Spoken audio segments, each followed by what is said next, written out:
Welcome to Shadow Rock. I am your host, Alex, and I am here with Edsel from Dope. Shadow Rock. How are you today? I'm good. Good. It's a nice day out. Yes, it is. Blue skies. Surprising. It's not raining. Yeah, it's not Waterloo. raining. It's not cold yet, which is good. Yeah, it flooded all last week. It's pretty great. How's the tour been so far? It's been really good. Been good. We've been away for a while, so this is the first national tour we've done, and the first record that we've put out in about 6 or 7 years. So the band has stayed busy, in the studio and playing regional dates. So we've actually been here since our last album and our last national tour, but this is the first full-fledged tour that we've done. So there's a lot of places that we've hit on this tour that we haven't been to in years. But it's been great. Turnouts have been really good. People are stoked that we're back. It's good. Can't complain. That's good. Did you expect such a large amount of demand for you to come visit places after the Russian the reunion tour in Russia? I mean, I think that there was, there's two things going on here. There's the band's been gone for a while, and people have been wondering when we're going to come back. Can you shut up? When we're coming back and when we're putting out a record. So I think there was a natural enthusiasm from the fan base alone just for the band to tour again and for the band to put out a new record. And then when you exaggerate that with the fact that this is the first time that this lineup of the band has toured together in 10 plus years, that was just another cherry on top. So yeah, I really wasn't surprised. I knew people were going to be excited. Like I said, we've been gone a while, and the band's lineup is kind of a fraternity at this point. We've never had the same lineup through any two albums, so people have come to expect that from us, that it's always something different. So again, with having a new record and doing a full tour, and then adding the fact that it's the old school lineup where we're focused on the old school music, and it's from the the core of the Die Motherfucker Die time frame, I think that gives it another shot in the arm. Well, that's awesome. I love to hear it when fans are interacting with bands and stuff. Yeah, when they haven't been stuff. on. It's always fun. Sure. So with when you're writing music and you don't really have the lineup solidified yet, do you just kind of like go through a Rolodex, as you said, and just be like, I think he would have the best idea for guitars in this one. I don't know if it's so much that as it is just like, who's around at the time, and I write a lot of stuff by myself and then send it off. Yeah, like you said, send it over to this guy to add his flavor to it, or but I like to get in the same room with people too, Yeah. Some of the songs on this record were written with guys that aren't even in the band, because they were just some guitar players that I have good relationships with that were around at a time when maybe some of these guys were out doing some side projects or whatever. So it's really never it's always the same to me. It hasn't been any different than any other record making process for me, really. It's all good. Awesome. Do you think that really affects the sound of a song? If it had been with a different member, it would have been something, it would have turned out differently? No. Or would you have let it in the same general idea? With respect to everybody's involvement, I think everybody adds their little splash of whatever, their characteristic is, but I've always driven this ship, and I've always steered where it goes.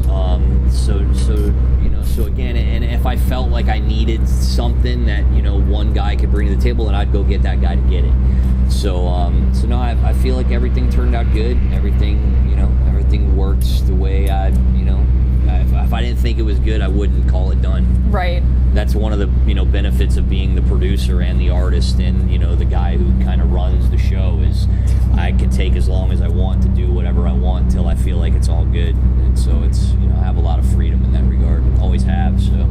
And you have that with your music videos and stuff, with Hold On and Blood Money, and I think all of them. Yeah, right? I've been producing our records and directing our videos since the beginning of time. There's been a few collaborations here and there. Sometimes they work out good. Sometimes they remind me why I do shit myself. But yeah,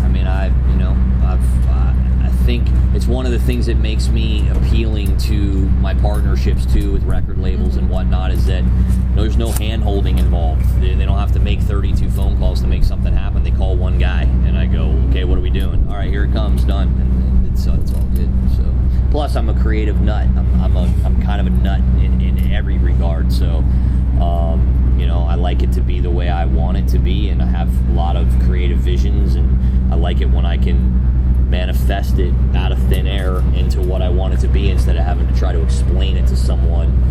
I can usually get it done myself a little easier. Yeah. And you brought in, I'm moving it. Wow, brain, thought, mouth, not connecting. This is what I do. I'm insane. It's all good. So it's fine. No okay. hate. I'm in love with LEDs, and you have the LED walls. I'm surprised they fit on the stage, honestly. We were very strategic, knowing that, we were going to be playing some big places and some not so big places on this tour. We were really strategic with how we built it so that it could sort of maneuver itself and still look impressive in large rooms, and in small rooms kind of adjust and fit. So yeah, we brought 100 square feet of LED with us, as well as some other tricks, and you certainly won't get another show that brings all this in here. I'll guarantee you that. I guarantee, yeah. So people will leave with their minds slightly blown, I hope. I hope so.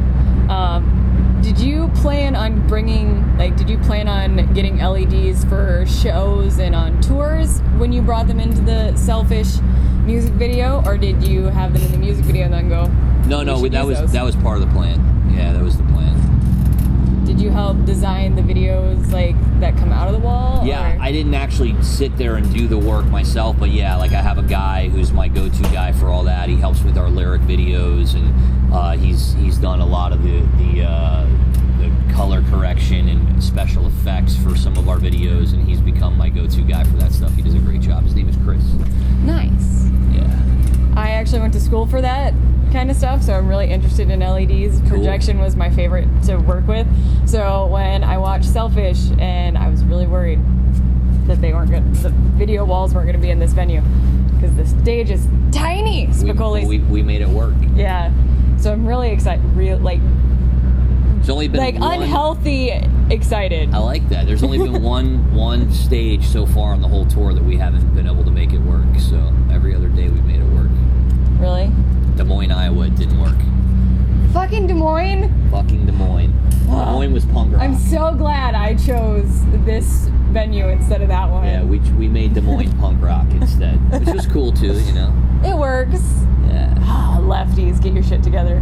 Harry Mary's. It used Yeah. to be called Harry Mary's, Lefties. Was it really? Last time we played, there was a little punk rock bar called Harry Mary's. So we just pretended it was still Harry Mary's. Oh, there you go. It worked. Whatever works. Yeah. I'm overwhelmed with LED thoughts right now. Just stop it. Okay. Do you know what LED stands for? Oh, I used to. Diodes is the last one. God, fuck me. I can't remember. Sorry, Brian. It's okay. My teacher's I gonna don't be know so either. mad at me. I just wanted to used see to. if you knew. It's the last word is diodes. I'm pretty sure. Diodes. Diodes. All right. Something. It's something. I just know that, yeah, they're fun to play with. Okay, so we're gonna be doing some weird shit now. Have you seen that metal show? I don't know. Okay, then you won't know that I totally stole this idea from them. All Okay. right. Here comes weird shit. apparently. Weird shit. This is the shit that you were probably asked really early on when they didn't know much about you, but I do it just for fun. All right. Okay, first album you ever purchased? Kiss Dynasty. Nice. First song you ever wrote? Well, I wrote this awful song when I was like 9 years old. It was called Hey Little Girl. It was fucking terrible. I wrote it I didn't even really have a band, but I was trying. And then the first song I wrote as a grown-up was a song called Time. Okay. And it never came out either. Never? No, it's not that good. Not good enough? Nah. Not even to go back and try and play with again? Yeah. It's okay though. I've written so many songs that are bad and a couple good ones. Sounds like me writing interview questions. Yeah, it's okay. At least you don't have to travel with these buffoons. What do you think he's doing over there? I wish I could show the people that we have a guy just digging a hole with rocks with his foot. Yep. It's like they have gasoline on themselves or something. Oh, I see what they're doing. They're They're putting a backdrop up. Aw, that's nice. Yeah. By the way, it's light emitting diode. Thank you. Light emitting diode. I knew it was light something and diode. Dun, I dun, was dun. close. This is what paying $2,000 or $20,000 a year for college gets you. Shit. All right. First song you ever learned to play? That would have been on drums. And it probably would have been something off early Kiss. I can't say for sure because I was playing drums when I was 5 years old and I actually could play. That's impressive. Yeah, I was all right. So yeah, it's a tough one. It would have been a Kiss song on my drum set when I was a little kid. Let's go with Love Gun. I love it. I tried to get my baby cousin Spencer a drum set. He ended up breaking it when he was 3, and now his mom won't let me get him a new one. Well, I doubt that. Maybe she broke it. No, he did it. I watched him. Oh. He was drumming so hard he ended up hitting it wrong, and he put his fist through it. Got it. After he looked at me and yelled, "Rock and roll!" and then Nice. I didn't even teach him that. I'm so happy for that child. Yeah, and Mom was just over the noise. She was. Understandable. I'm the good Takes a cousin. certain kind of patience to be the mother of a drummer. I believe that. Yeah. My Not grandma easy. did that. Yeah. Not an easy one. Yeah, I believe it. Okay, best concert you've ever been to? Well, again, I'm going to go to the old faithful. The first concert that I ever went to was Kiss, Creatures of the Night tour with makeup back in the day. Nice. And, I mean, I was 8 years old watching Kiss in a fucking arena with a drum set on a tank, fire and explosions. And, I mean, I've seen a lot of cool shit since then, but again, first impressions are everything, so I think it'd be hard to beat that one. I do wish Vinnie Vincent hadn't been there and it would have been Ace Frehley. That would have been much cooler. I was okay with Eric Carr because Peter Criss hits like a pussy. No disrespect, Peter, but Family Guy says even Peter Criss doesn't like Peter Criss. But I'm not a Vinnie Vincent fan compared to Ace Frehley. But I took what I got, and it was awesome. The Plasmatics opened that show, which was pretty insane too. Lots of people were smoking pot. I was 8. I didn't know what the fuck was going on. I just knew it was loud and the speakers blew up and crazy. That's awesome. Okay, weirdest thing you've ever been asked to sign? What? Weirdest thing you've ever been asked to sign? Like people give me weird bones and shit. Like they bring this dude brought a weird dried out cow spine once. I'm like, man, I don't even want to touch this shit. I'm gonna go home and get fucking scurvy.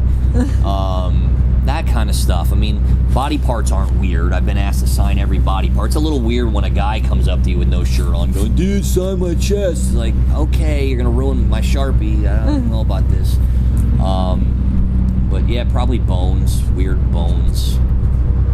That's weird. I mean, again, I'm like Kelly Bundy. Every new experience I have, I lose an old one. So I'm sure that there's things I can't recall right now that would be weirder than that. Yeah. I just have blacked them out. Yeah, sounds about right. All right, weirdest thing you've ever seen on tour? Again, Yeah. it's just gonna, I mean, if you've ever toured with my current drummer, you've seen a lot of weird.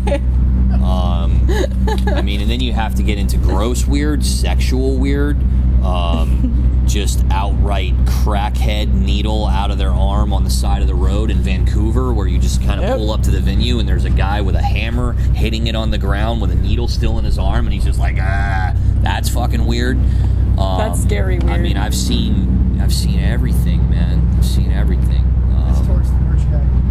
Do you think our merch guy's that weird? Well, no. This tour, it's the incident with the merch guy. Yeah, I mean, so our merch guy got drunk and he thought that that our sound guy's bunk was the urinal, so he went and pissed in the bunk while the guy was sleeping. And he picked the right guy to do it with because he's the most passive guy, because any other guy on the bus would have knocked him senseless. But that's not that weird to me. Like, Then he it's... came back to your shower. Yeah, but nothing happened, so he's safe. I don't know, it's just that's not that weird to me, though. That's just, buffoonery, which is very commonplace on a dope tour. Yeah. A lot of guys can't handle their liquor, man. I've seen it, and I am aware. Yeah, I'm a professional. I don't get it. I have a very high tolerance, which is weird because I don't drink that much, but it takes a lot. Do you have a pre-show ritual? I do not. You don't? My guitar player was making fun of me yesterday because he I don't even warm up. Like you see singers doing their little voice exercises. Like I go, ah! Okay, I'm ready to go. I just get one good scream out, and then I'm ready to go. And my guitar player was laughing at me. He's like, "Hey, remember? We have a good friend of ours named Will Hunt, who has played drums in lots of bands. He played in my old guitar player's band with David Draymond called The Vice, and he played in Vince Neil's band and Evanescence. And I've seen him live then. Yeah, and Will's like says that Vince Neil warms up, like doesn't warm up. He just goes like, ah! Just like makes a couple high-pitched noises and he's ready to go on stage. And Iris is like, yeah, Edsel warms up like Vince Neil, only, metal. I don't warm up at all. So no rituals. I think back in the day when I was young and, kind of insecure and, you kind of have these little things, but after you've done this enough times, you realize it's like going to work. It's like going anywhere. You've done it so many times. What the hell do I have to do to get psyched up for? I don't even, sometimes the intro's rolling and I'm in the middle of a text or talking to someone. I'm like, fuck, okay, I only got 30 seconds. I gotta do this and then I gotta go. It's like really not anything. Yeah, probably letting a lot of people down right now. It's like, I guess that, if you haven't had a lot of sex, you probably do some, maybe there's people that get psyched up before sex and some are like, I'm gonna get laid, I'm gonna get laid. But if you've had sex like a million times and you just go like, oh, I guess we're gonna just do this. It's like playing rock and roll for me. There's no real... I don't know, I get really excited about the sex part. Yeah?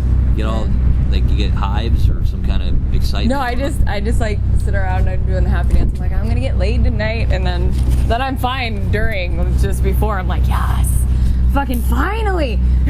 Must not get laid enough this one. I don't. Yeah, it's sad. Sorry. I know, it's the worst thing ever. Okay. My mom, she's gonna pick this video to watch out of all of them. It's gonna be this Mom. one. Sorry, Mom. It's all made up, I swear. It's just show business. Right. Just for effect. She gets laid all the time. Every day. Like two guys at the same time. Right? DP, it's how we go. Okay. Mom. Okay. So let's change directions and be professional for once. Do you have any advice that you would give up-and-coming bands? That's a tough one because there's a few different kinds of bands and a few different kinds of musicians, and there's a lot of people that are fucking really and truthfully just pretending, and they don't want to even admit it to themselves. Those people are very hard for me to take time and give advice to, because at the end of the day, if you're really just visiting, you're just wasting time. You're just taking up space. There's a lot of people that are just visiting. They're just like, they're going to be that band that opens for whoever a couple times, and then when they're fucking 45 years old, they're going, I played some shows with so-and-so, and that's cool. But I respect it more if the mindset is like, that you're not attempting to make this a career. If you're attempting to make this a career, there is no option. You probably shouldn't have kids. You probably shouldn't have a wife. You probably should care about nothing on this planet except for building an infrastructure with your band and your bandmates that works effectively and is willing to do anything at the drop of a hat to go and chase those opportunities. At the same time, being very professional and investing every dime and every bit of energy that you have into building your business, because at the end of the day, it is a business, and if it does not become profitable for you, then it never has the ability to last. So that's it. If you're faking it's even not a fair word. If you're just visiting, if this isn't a career for you, then accept that and be cool with that, which a lot of people are too. And again, I respect that. Mm-hmm. But if you're really trying to make a career of this, like, don't kid yourself. Like, there is no way to fake your way through this and end up with a career. It's too demanding. There's too much competition. There's too many people that are willing to do it for free, and for the experience. It's a rough road, man. I feel like I could give really great advice one-on-one to the right person, understanding their circumstances, because I've kind of seen it all, and I'm sort of an OG. I've been doing, my first fucking record came out on cassette, so like I've lived through it all, and I do understand it. But it's very hard to give a broad bit of advice because there's just so many variables and so many different circumstances. But it's possible. You can be anything you want to be. But, you know, like anything, you can't go to college to become a successful musician. So you have to be, you know, you have to be a little crazy, and you have to be willing to do anything, and you have to be willing to be rejected 1,000 times, because it's gonna you will happen. be. Yeah. I mean, I think Steve Jobs said it too. Not that he's a musician, but just being a person that has made a living doing something unconventional and breaking down barriers, and again, not being a clear path to success. You know, you have to be a little nuts to push through all of the adversity and the negative responses that you get, and that's why most people quit, because they can't take it, because it is incredibly difficult to see something through like that.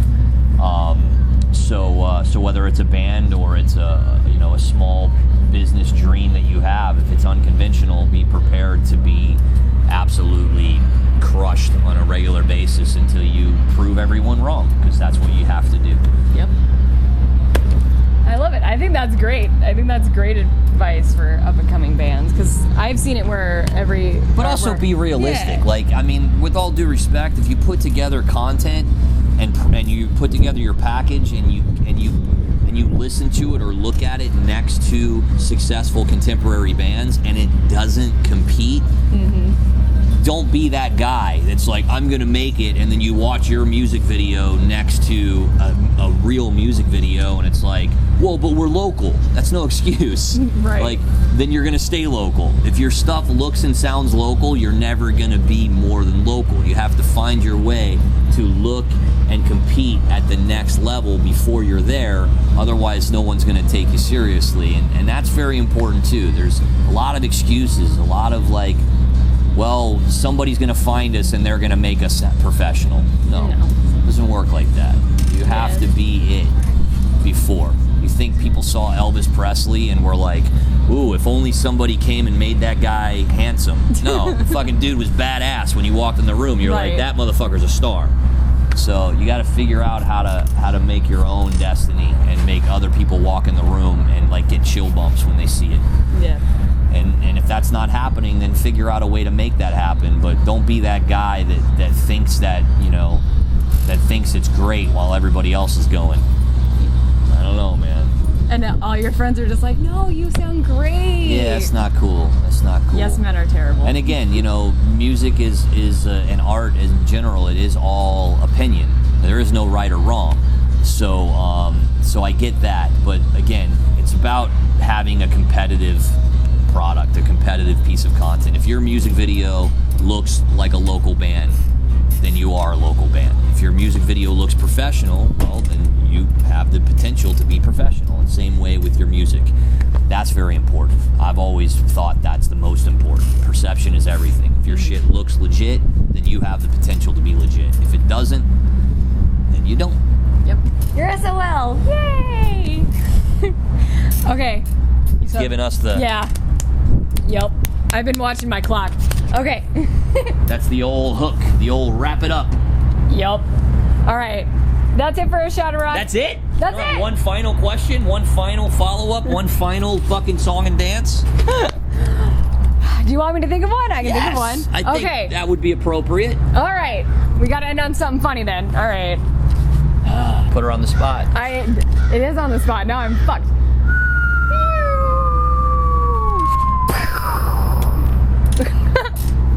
One eternity later. When you were designing the LEDs, did you think of... What does LED stand for? Light emitting diode. All right. I remember now. Okay, when you were designing that, did you think of anything that would have been a really weird shape, or no? Did you just go for something that was more? Yeah, I just went for a conventional look. I just wanted a nice flat panel behind the drums and then something on each side just to give the silhouettes and to tell the story so that you could have different imagery popping up on these than on these. And that was it. It was real simple.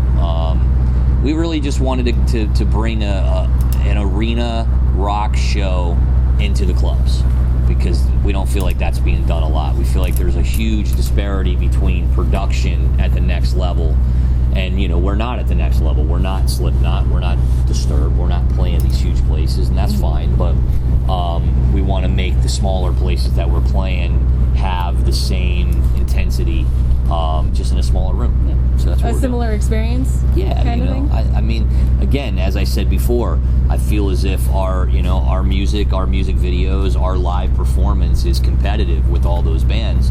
We just haven't connected on that level, and that's fine. Maybe we suck. I mean, it's all good, whatever.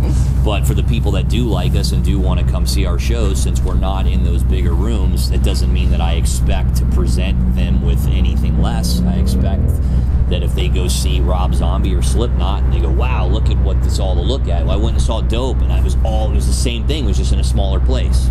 That's me doing my job. I love it. I love the fact that you do that. Because I've seen shows where I'm like, this is great, but they're in the dark. Barbie's first rock show. Yeah, pretty much. I'm kind of beyond that. Yeah, and I'm glad. I'm super excited. Thank you. All right. Now that's it, unless you want to ask another one. Okay. Peace out. I'm your host, Alex. This has been my interview with Edsel from Dope, and we'll see you at the rock show. At the rock show. Peace.